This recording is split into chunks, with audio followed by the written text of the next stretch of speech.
UFC is back in the Apex for the last card of the year. We got Kape taking on Brandon Royval for UFC Fight Night Vegas 112. This is the full card predictions. We're going to go through each fight one by one, giving you guys my breakdown of each fighter, wrapping it up with the pick. Also take a look at the odds for each fighter. So make sure you guys like, comment, subscribe to the channel, and let's get the full card prediction show underway. Starting it off with the first fight of the night, we got BLEDÁ taking on Jamie Lynn HORTH. I'm going to go with BLEDÁ here. I know she's been gone for about 2 years now, but I can't overlook that she is the better fighter in the octagon when I look at their skill set. I think she has the skills to beat a Jamie Lynn HORTH. I think she's pretty well-rounded. If I'm not mistaken, she's the only female that has successfully taken down Natalya Silva. You go back and look at, if you're not familiar with Natalya Silva, she's damn near a #1 contender for the flyweight championship. Should be able to get a title shot against Valentina Shevchenko fairly soon. Not sure what they're going to do if Valentina's talking about moving up or whatever. Weird things that she's got going on. But Natalya Silva, very slick stand-up striker. She's got really good takedown defense. And she actually had her in a triangle submission from bottom. Gave her a pretty tough fight up until that third round where she gassed out and she got finished. But I think she should be able to not necessarily wipe the floor with Jamie Lynn HORTH, because Jamie Lynn HORTH is pretty tough. She is coming off of that last fight at UFC Atlanta against Vanessa Demopoulos, where it was a solid back and forth matchup, but Vanessa Demopoulos is a strawweight and she shouldn't be fighting at 125. And we saw the power on display for Jamie Lynn. But I think BLEDÁ, she's going to be the larger fighter in the octagon. I like her skill set, I like her stand-up better. I think she can mix in the grappling fairly well. I think she has been working on her striking in this hiatus that she's been on. I did some more research. She actually had staph in her finger one time, and I think it traveled to her knee. She got staph again in her knee or something like that. So she's been off, dealing with that, getting the antibiotics and all of the things that she needed to get back ready to fight. But I do think BLEDÁ is the better fighter. Jamie Lynn HORTH, she has lost to Miranda Maverick, who is pretty undersized for the flyweight division too, getting taken down in that fight and beat up. Solid fight for her there, but like I said, I'm gonna ride with BLEDÁ. I think she's the better fighter out of the two. And Jamie Lynn HORTH, like I said, she's not terrible, but she is more of like a journey woman, only at 8-2, which is kind of crazy to say, but she's got decent striking. She will trade with you stand up. Her striking isn't that bad, but she will fall for sloppy takedowns and trips and tosses. And I think BLEDÁ is a little more refined in that skill set, and I think she'll be able to get her down if need be. I don't know if she finishes her. I think it'll be a back and forth fight with Jamie Lynn having some success, but I'm gonna ride with BLEDÁ sitting at -145, +125 for Jamie Lynn HORTH. I do think we go over, which is -300. BLEDÁ, how many finishes does she have? She's got some submission upside, right? But 2 wins, two knockouts, 2 submissions, 3 decisions. But I don't know if she finishes Jamie Lynn HORTH. I'd just say you stay away from this fight or just pick Teresa on the money line. I know it's kind of scary to pick a fighter coming back from a 2-year hiatus, but we just saw it a couple weeks ago. Forget the female's name, but made easy work of her opponent. She came back from, I believe it was like 2 to 3 years of a layoff. But yeah, I'm going to go with BLEDÁ. I think she gets it done. Next fight, we got FRYE taking on Guillermo Pat, which this is not a UFC caliber fight. Both of these guys are regional level, not even contender series ready, but we're getting it on the UFC. One thing I will say for Pat, I want to see the weigh-in, because if you go back and look at his fight against, I believe it was Kieros. Yeah, go back. He looked like he was on steroids. Both of them looked like they possibly were on steroids. So I want to see what he looks like in the UFC weighing in. But I am picking Pat. I think I like his karate base. He darts in and out fairly well. I think he has better power. I like the straight shots from Pat compared to FRYE, who he does have some boxing combinations, but it's really wide punches And, you know, I'm going back and looking at his last fight against Justin Frazier, which was 2 months ago. Early in that fight, Justin Frazier was ragged on Alan Frye. He was getting taken down, had him hurt up against the cage. He was able to come back and get the TKO. It was like a standing TKO. And Justin Frazier, he's not terrible, don't get me wrong. He was on the Ultimate Fighter. But I'm looking at the stand-up. I think Pat is more technically sound than Alan Frye. Like I said, I think he's faster. I think he carries more power. He's a full size 235, 236. Yeah, 6'5", 80 and a half inch reach. I think he might I don't know if he makes quick work of Alan Frye, AJ Frye, but I could see him putting him out. But I definitely will. I'll probably stay away from this fight. Like I said, low level, 6-0, 5-0. We got a lot of young records on this fight card. But am I going out and saying Guillermo Pat is a lock? No.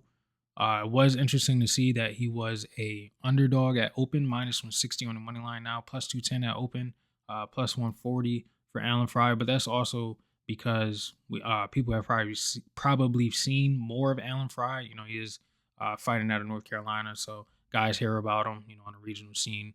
Whereas Guillermo Pat, he's fighting over in Brazil, a lot of, you know, Brazilian competition. So sometimes I think, you know, those fighters get overlooked. But he does have this fight over in the LFA against Quiros, like I said, 4-4. But both of them definitely look like they were juiced to the gills. But his stand-up reminds me of like Caio Borraio, that real slick karate, stand tall, dart in and out type of striking style. I think it works for him here. I think he can land something clean on Frye, and I definitely have this fight ending in a knockout. So -160 on the money line for Pat. Over 1.5 +170, kind of testy. One thing I will say, Pat, I do like in his last fight, at least it was a year ago. His gas tank looked like it was pretty solid. He was getting taken down left and right. His takedown defense, I will say, is horrible. Could not defend a double leg to save his life. And Quiros, he was more so of a grappler, but his stand up was pretty good. He was able to carry his power up until the third round, and he got a standing TKO. I believe he broke his jaw in that second round too. He broke Quiros' jaw in that second round, so that led to the finish as well. So good thing, you know, we're not seeing him gas out or anything like that, and just not enough footage on Alan Frye in my opinion. But I'm gonna lean Guillermo Pat. But yeah, this is probably be a fight that I stay away from. Actually, I'll probably just play like the under in it. That's probably like the safest thing. Next fight, though. We got Luana Santos taking on Melissa CRODEN. I like me some Melissa CRODEN. I'm going with Melissa CRODEN. I think this fight could look like the Juliana Miller fight, which was 2 years ago now. Yes, Luana Santos got the knockout in that fight, but her going up against Melissa CRODEN, who's going to have a big size and reach advantage against Luana Santos, I think she can make it as dirty as that fight was, and I think she's going to have the success. I think she's better in the striking. I like her Muay Thai base. She's got really good takedowns too. She likes to get into that clinch, force the action, and be really dirty.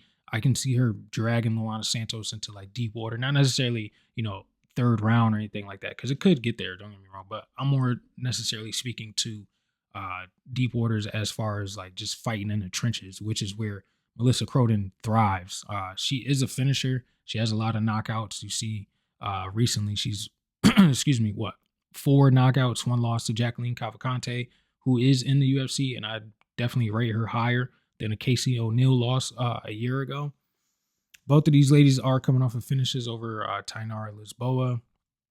One via submission, the other via TKO. I like Melissa CRODEN's wrestling. I don't think Luana Santos' trips are going to work for her here. I think CRODEN will be defensively sound, not only in the stand-up, but also with the grappling. I don't think she's going to get subbed by Luana Santos. I think Melissa CRODEN is going to be walking her down, especially with that size advantage that I mentioned. I think she's going to, you know, force a brawl.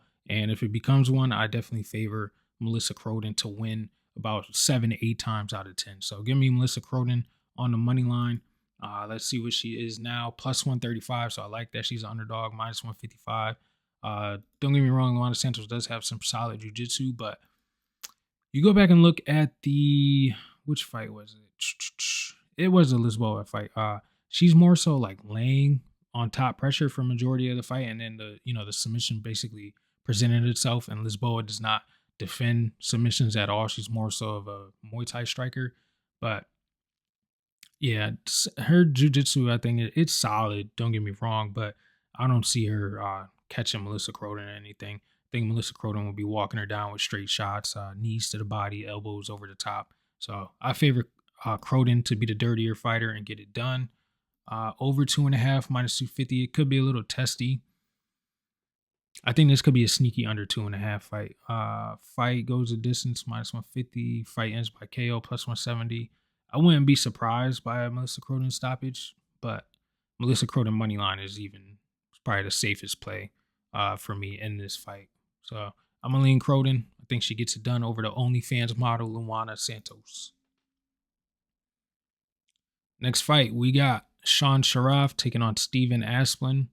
I'm going with the guy that was 500 pounds before, Steven Asplund. Dude is ginormous for the weight division, 6'5", 78-inch reach, 261 pounds. I know SHARAAF is 252, but in the octagon, I think he's going to look really undersized. You go back to his last fight a year ago against Junior Tafa, where he was slugging some pretty big bombs. Junior Tafa is a light heavyweight, though, and he was clipping him in that second round, was able to get him out of there.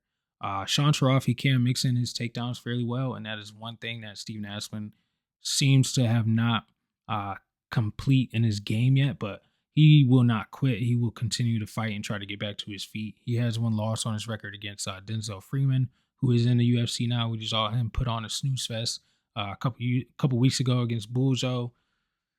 Thought he was going to get the finish there, but whatever. But yeah, Steven Asplund, heavy hands. He will, slug and trade with you. I just favor the power from Asplund over SHARAAF. I think he's going to come in, make a statement, make solid on his debut. I believe him and Josh Hawkett were on the same Contender Series card, if I'm not mistaken. So I think both of them, we just saw what Hawkett did. I think Steven Asplund is going to rinse and repeat, not necessarily with the takedowns or anything like that, because he's not a really good wrestler, but he definitely got hands. But yeah, if he gets taken down, it could get a little testy for him. I do see him fighting back to his feet. I don't think SHARAAF has like some amazing jitsu from top position. He will get on top of you and throw some bombs, but I think Asplund, he's got a lot of heart. I think he's gonna get back to his feet, force this to be a striking battle, and I favor concrete with the hands of steel to find a finish over SHARAAF. So I'm going Steven Asplund on the money line along with everybody else. Minus 215 plus 185. I do not expect this fight to go to the distance. Over 1.5, kind of not likely with these big bodies. Under half a round, plus 117, kind of live, honestly. Plus 117 doesn't sound too bad. Fight ends by knockout, minus 1,500. Yeah, probably not an accurate line, but yeah, I definitely see this fight ending via Steven Asplund knockout. So that is the pick for this fight. Next fight, we got Neil Magny taking on Yaroslav Amosov. Neil Magny can't keep doing it, right? If you've been watching me for a while now, you know I've been fading Neil Magny for a minute now. But he just continues to somehow get it done. I am picking Amosov. Hopefully he can be the guy to, watch this little run that he's on away. You got to look back at this Jake Matthews fight with Neil Magny. He was locked in to that ghillie in that first round, and weird stoppage. Jake Matthews adrenaline dump, finds a submission later in the fight. Then you go back to the LEMOS fight. He was getting pretty much controlled. He was getting beaten up for about I believe it was 2 rounds. He found the finish in the 3rd round. He's got a lot of heart. Don't get me wrong. He's kind of tricky stand up. I don't think he really utilizes his range that well with the 6'3", 80-inch reach that he has. But I'm looking at Amosov. I think he's very well rounded. 28-1. Did get knocked out 2 years ago, but came back. Got the submission over Curtis Millender. He's got really good stand up. He was on track to be. A lot of people say he's probably like one of the best Bellator fighters of all time. I think he could have been. I don't know if he is. I won't say that definitively. I don't really watch a lot of Bellator guys other than, when they make their UFC debut.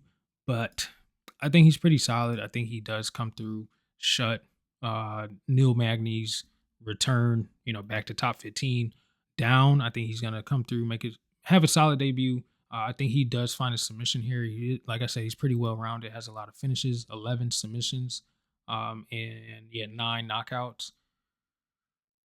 I think Neil Magny is live to get subbed. He does get taken down. He does get put on his back quite a lot. Like I said, that Jake Matthews had him in a submission in that first round. He had him submitted. Weird stuff going on in that fight. It is what it is. But I'm gonna go with AMOSOV to get it done. Submission or decision will be the official pick. Neil Magny, though, I will say, if somehow he's surviving the first 2 rounds and AMOSOV is looking tired, live bet Neil Magny, because we just cannot miss a Neil Magny live bet again. This guy somehow just has the ability to come back whenever he feels like it. Minus 400, plus 300 on the money line. I agree. But again, Neil Magny somehow is able to pull things off that a lot of people don't today. So I am going to AMOSOV. Hopefully we get Neil Magny to lose finally. And I get it. My pick on the Neil Magny fight right for the first time since I started this channel. Main card opener. If you guys haven't already, make sure you like, comment, and subscribe to the channel. We got Joanderson Brito taking on BAGHDASARYAN. This is a really good comeback fight for Joanderson Brito. I'm taking him. I think Brito is live for a submission. BAGHDASARYAN, he's a really good kickboxer. Likes to manage range, but with him being undersized, I know it looks like 5'8", 5'9", but I think Brito is a little taller than Melsick. Not saying he's 6 feet or anything, but I think Brito's more like 5'10". BAGHDASARYAN, if you go back and you look at that fight with John Silva, he wasn't that much taller, and I believe John Silva's like 5'6", 5'7". I think Brito is going to be a little taller than him. Brito, I like the way that he closes distance with heavy hands. He's got offensive wrestling. I know you look back at the last fight against Pat Sabatini, where he got taken down and controlled for about like 13 minutes out of that entire fight. It was only 3 rounds. But he's not going to have to worry about a takedown threat from BAGHDASARYAN because BAGHDASARYAN likes to kickbox from range. I think he'll be able to take BAGHDASARYAN down fairly easy. I'm going back and I'm looking at BAGHDASARYAN losing by rear naked choke to Josh Kulabayo. Yeah, he got destroyed by John Silva, but a lot of people get destroyed by John Silva, so you can't really, give him flack for that one. But I think Brito, the heavy hands, I think the offensive wrestling, his Muay Thai, I think his ability to find submissions is definitely going to play itself out in this matchup. He's the only guy, well, not the only guy, but him and Volkanovski are the only two. Well, Movsar, and Brito are the only 3 to beat Diego Lopez in the UFC. So I think that definitely plays in his favor. He's got a split decision loss to William Gomis, which was a really close fight. And like I said, the Sabatini loss, he was coming off of I think he tore his ACL in that fight or headed into the fight with a torn ACL, something of that order. So that fight played out how it did. Wasn't really as explosive as we've seen him. But I think we'll get a Brito return to shape. I think he's going to look pretty good in his matchup. I think he's going to be explosive. And I think he gets BAGHDASARYAN down. So I'm going submission or TKO is live. So I honestly, I would just go Brito inside the distance. So I do agree with the line, minus 244, plus 209. Definitely makes a lot of sense to me. Under 2.5, minus 170. Fight ends inside the distance, minus 233. Yes, I agree. I think Brito's live for a submission, or even, a ground and pound finish. But I'm going Joanderson Brito to get it done. It's a short card, so kind of speeding through this. Let's get to the next fight. I'm going to take a little sip. I don't know what's going on. I got a little cough or something. Amanda Lemos taking on Jillian Robertson. This is an interesting fight. I think Jillian, with her wrestling pressure, the way that she's able to mix in the striking, I think it's going to look better than the Tatiana Suarez loss that Amanda Lemos has. Like, Amanda Lemos, she's got heavy hands, she's got good striking, but I think she's pretty, not necessarily easy to take down, but I think she could be taken down by girls that can mix it up. Like, she was able to defend Suarez's takedowns late into that fight, but Suarez, I feel as though she's primarily a wrestler, doesn't really offer much on the feet. So without the threat of the striking, there really wasn't much for Amanda Lemos to worry about Whereas on Jillian Robertson's side, she can mix in the striking to set up the takedowns, and when she gets you taken down, she's got really good top pressure. She's got really good, ground and pound. She's got the finish over Marina Rodriguez last time out. She's got submission ability. I think Jillian Robertson is coming into her own at 30 years old. I know you look at Lemos, like 38, should be washed, but she still has some fight for her in her. Loss, win, loss, whatever she's been trading. She's been losing to the best of the best. The Weili Zhang loss in the title. Verna Jandiroba was able to sub her up, and then Tatiana Suarez, who is #1 contender, if I'm not mistaken. She's got a win over Yasmin Lucindo, who was actually supposed to be the matchup for this card. It was supposed to be Jillian versus Lucindo. I would have picked Lucindo here because I think Lucindo is a little quicker on the feet. She's much more slicker with her kickboxing compared to Amanda Lemos, in my opinion. And I think Lucindo has better takedown defense, or at least better scramble ability than Amanda Lemos. So I'm going to pick Jillian Robertson. I think her control from top position, I think her striking to set it up is going to get her the win here. It could be a back and forth fight, but I'm going to favor Jillian to get Amanda Lemos taken down more often than not. Like, probably I could see her probably attempting like 6 or 7 takedowns, probably landing about 3 or 4 of them, and getting some solid control, threatening with some submissions too. So I'm going to go Jillian Robertson. I think she's live to win. -163, +143 on the money line. Over 2.5, -155 is definitely live. It's a women's fight, but fight ends via submission +376. Wouldn't be that crazy to see Jillian sub her up. I think Jillian is pretty solid. She is top 10, if I'm not mistaken. I'm not really paying attention to the Tapology rankings because they're not completely true. I don't have the UFC website up right now, but I do believe Jillian is top 10 or right outside of the top 10. So this is a really important fight for the strawweight division. But I'm going to go Jillian Robertson to get it done. Next fight, we got K.NZECHEWKU taking on Marcus Buchecha. Taking Marcus Buchecha by heel hook. Nah, I'm not. I'm picking K.NZECHEWKU. I know he just got subbed up by Walter Walker last fight, but Walter Walker and Marcus Buchecha are completely two different fighters. Buchecha, he's a pretty heavy guy, doesn't really have the striking to set up a takedown, doesn't blitz forward like a Walter Walker, doesn't have the creative submission ability like a Walter Walker. He can submit you from top or bottom position, but I think Kennedy's takedown defense will be solid in this matchup. He's pretty slow. Marcus is pretty slow on the feet. Kennedy should have the vision to see when the takedown attempts are coming. He, like I said, he does have solid takedown defense. Walter Walker is just a different animal up at 265. He's looking really good.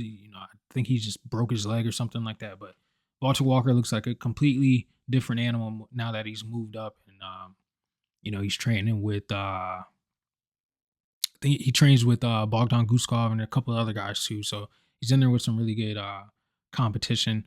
I think K.NZECHEWKU, his striking is going to be too much for Buchecha. I can see him, firing straight shots down the middle. He's a southpaw. He's got really good low kicks, good body attack too. I think Kennedy has the heavier hands.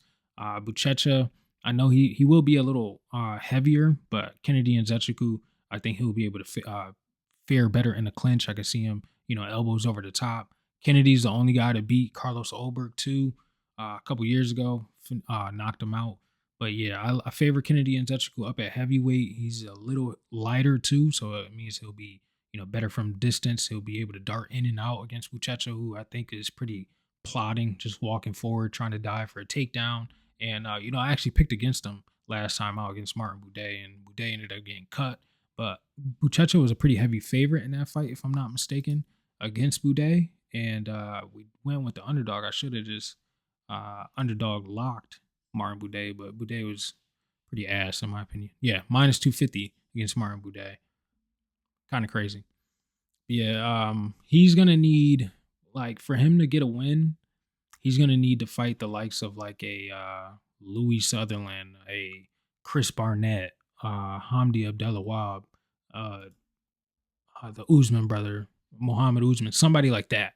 Like, it's not gonna be a slick striker like K.NZECHEWKU with heavy hands. I don't think he's gonna win here. I'm going with Kennedy. I didn't even talk about the odds. -140, +120. I tell you what, this line keeps dropping. You already know what time it is on Wednesday. But I'm riding with K.NZECHEWKU. I think he's live for a finish, but decision win wouldn't shock me either. So African Savage to get it done against the Brazilian Jiu-Jitsu world champion. Let's get to the next fight. We got Morgan Charrière taking on Costa, who has been a 2-time Block of the Week winner for me, if you guys have been tuning in. And I'm picking Costa again. I think he's just too skillful for Morgan Charrière, who likes to blitz forward. He throws heavy hands. He's a little different than most French fighters, where there's slick from the outside, stand up, kickboxing from range. You look at like William Gomis, Fares Zion, but Zion's starting to turn into a finisher, which is pretty impressive. Charrière, he's a little different. He will blitz forward. He will throw heavy hands, but I don't think he's that skilled, man. Like, he was a pretty hype prospect making his UFC debut, and it was against Manoli Zucchini. He was supposed to finish him. He beat Gabriel Miranda, was supposed to finish him, and he beat Nate Landwehr, which I picked him there against Nate Landwehr, but Nate Landwehr is pretty washed up in this at this point. I think Landwehr just retired, if I'm not mistaken, and it was really just an all guns battle. Who's gonna land a bigger punch? And Charrière was able to, land it better. I'm looking at his losses. Nathaniel Wood, a really good tactician, well-rounded, has decent jiu-jitsu, offensive wrestling too. And then a loss against Chepe Mariscal, where he actually defended the takedowns fairly well, but Chepe doesn't have the submission threat that Melquizio has. Melquizio is pretty long for the division. I know the height doesn't really tell the difference, but Melquizio has some really long legs. He uses his jab really intelligently too. He can mix in really good body kicks, low kicks. If they clinch up, he can do some nasty work there. He could drop for submissions. I'm looking at this really impressive win streak that he's on. 4 in a row. Julian Erosa last time out, where they were slugging it too in that third round, starting to get the better of each other. Right before that, C-Rod win, where he was able to outdog him, basically. Andre Philly, I told you he was going to jump the neck, and he did. And Shailin Nordabeka a year and a half ago. So he's on a 4-win streak. I don't really like this matchup because I thought Melquizio would have got something a little higher than a Morgan Charrière, but I'm going to pick Melquizio. I've been pretty accurate on my read of him. I picked him, in all 3 of these fights since I started the channel. I'm going to pick him here again to close out 2025, 4-fight win streak for the year. And I think he's going to make not necessarily quick work of Morgan Charrière, but I think he's going to have the better moments. I could see it being a decision, or I wouldn't be surprised if he's able to get a submission from bottom, because I do think Costa, at times, he will, drop for submission attempts. And Morgan Charrière, his offensive wrestling isn't that good, and neither is Costa's. But like I said, he has the better submission upside than a Morgan Charrière, who, when he comes in the range, is pretty wild, real blitzes, and throwing heavy hooks. Costa, I favor to be better down the line, straight shots down the middle. Those teeps down the middle are definitely going to play a favor here, keeping him at range if he needs to. So I'm going with Costa. I think he's the better kickboxer. I think he has the better jiu-jitsu, and I just think he's better all around. -109 on the money line, -111 for Morgan Charrière, over 2.5, -205. It makes sense to me. I can see it being a close fight, because there are times, in that third round, Costa, he will slow down. There's a little controversy in that Christian Rodriguez fight. And then in that Rosa fight, he was getting hit with a couple of shots, but he was able to hang in there. So I'm going to trust Costa to win again. One thing that could, stray people away, we just saw, Merab Dvalishvili, who literally his nickname is the Machine, go through 4 weight cuts in a year, and that 4th one really took a toll on him. I don't think Costa is going to deal with that same issue. I believe he fought up at 155 against Steve Garcia. Yep, Steve Garcia, Thiago Moises, when he fought at 155. So he's been having a lot of success at 145. So I don't think the weight cut is going to play a factor here. But I just thought I should mention it, since we're coming off the Merab loss, and he was cutting weight 4 times a year. We got another fighter cutting weight 4 times a year. But I think Costa is going to be all right in this matchup. Morgan Charrière doesn't really scare me that much. Featured fight of the night, we got Cesar Almeida taking on Cesare Oleksiejczuk. Cesare Alejechuk via KO is the official pick.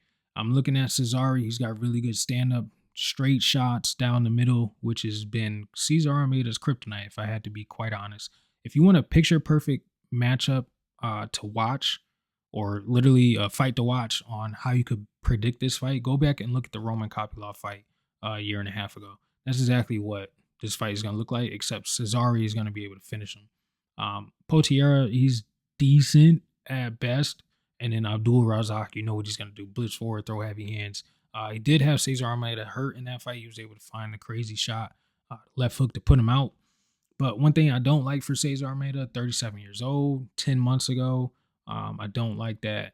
He's only got 8 MMA fights. He's a really good kickboxer. He can, throw really nasty body kicks, high kicks sometimes. Excuse me. Doesn't really, I don't think he's got decent power, but I think he's just going to be slower on the feet against Cesare, who can blitz in, shut you off, straight shots, like I said. He can mix in wrestling if he wants to. I don't think he's going to in this matchup. I think he's going to look for the knockout. And Cesar Almeida, he cannot defend straight shots down the middle. You go back and look at that Kopylov fight. He got dropped in that first round, was able to get, he was getting out wrestled for all 3 rounds. Granted, Kopylov was just laying on top of him, but he was able to take him down fairly easily. I think Alejechuk, him and his brother have some really good hands. They've been working with the fighting nerds. We know what they're capable of doing. I think Alejechuk is finding a finish here, and I think it could come fairly early. So give me Alejechuk, the younger, the guy with the better movement in and out of range, the laser beam that he has in that left hand.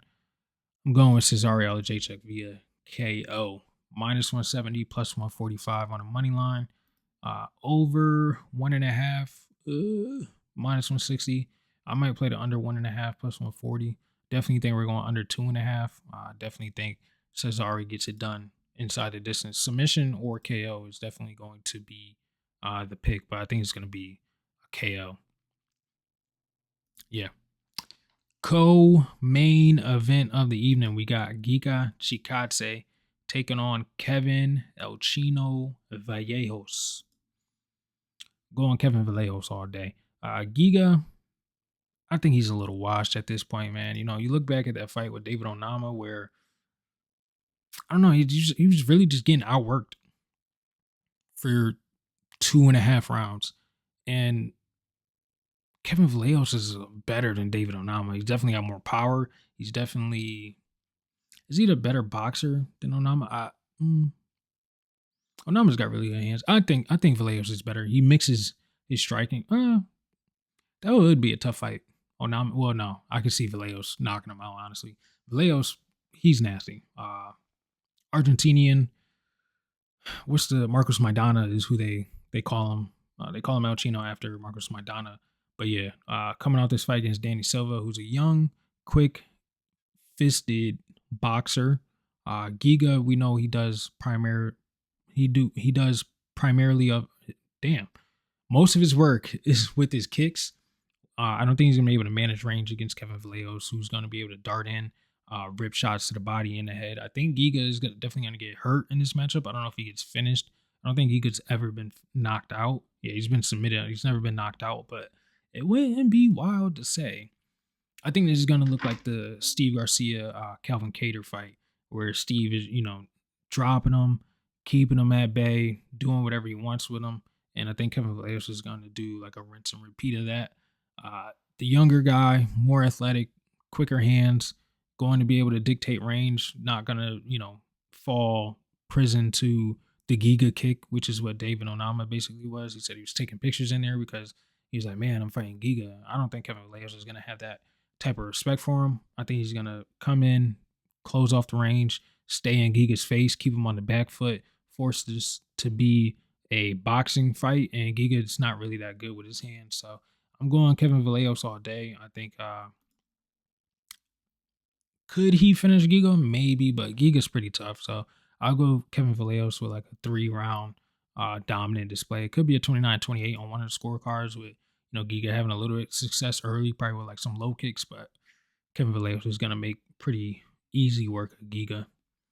-265, +225. I understand the line, and I agree. I'll be quite honest. I think Vallejos all day. Decision might sprinkle on the KO depending on what the number is, but I think it's gonna be nuked. A lot of people probably gonna be on Vallejos. Oh, not a lot of people on decision. So, but we'll see what the line looks like. I am on Vallejos via decision though. Main event of the evening. If you guys haven't already, make sure you like, comment, and subscribe to the channel. We have what could be a title eliminator. Well, not necessarily for Brandon Royval, but definitely a #1 contender fight for Manel Kape. If he's to get a win here against Taitsuda Taira, there's a chance for him to mix it up with Joshua Van. If they don't want to do Taira yet, if Pantoja can't come back, there's a lot at stake if Manel Kape wins, which is what I am predicting him to do, is win and beat Raw Dog Royval. I wanted to give Royval a little bit of love, but I don't know, man. He just fights with like this reckless abandonment, and you can't really do that against a precision technical striker like Manel Kape. You go back and you look at the Joshua Van fight where Royval was giving him a lot to think of, but even on short notice, he even got dropped. He was getting picked apart.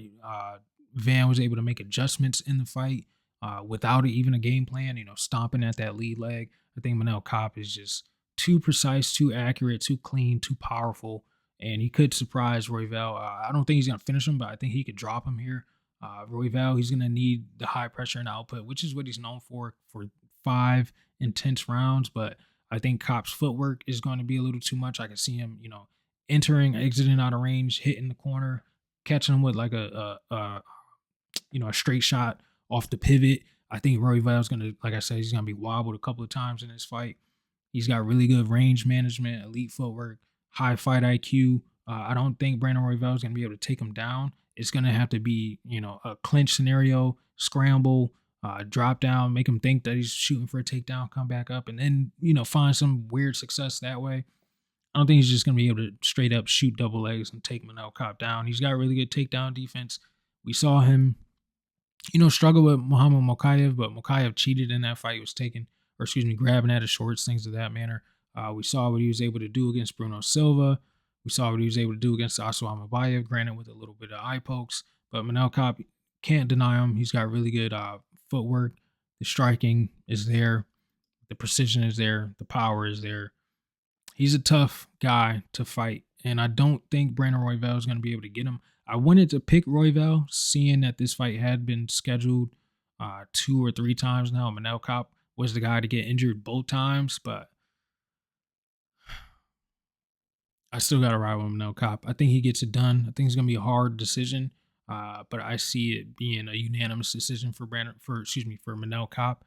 The output for Brandon Royval could be overwhelming at times, but like I said, Manel Kape, I think he'll be able to cut the corners and find bigger shots, more impactful shots than what Brandon Royval is going to present to him. And he always closes distance without any head movement. Like, he'll just be in your face, throwing a lot, leaving himself exposed. And I think Manel Kape is going to make a example of that. I think he might drop him worse than what Joshua Van did, probably a couple more times.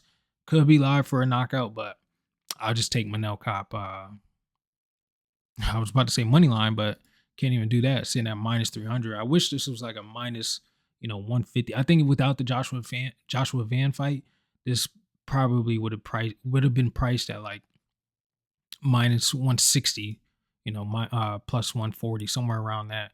I wonder if we could get. Nah, I was gonna say I wonder if we could get odds on the fight when it was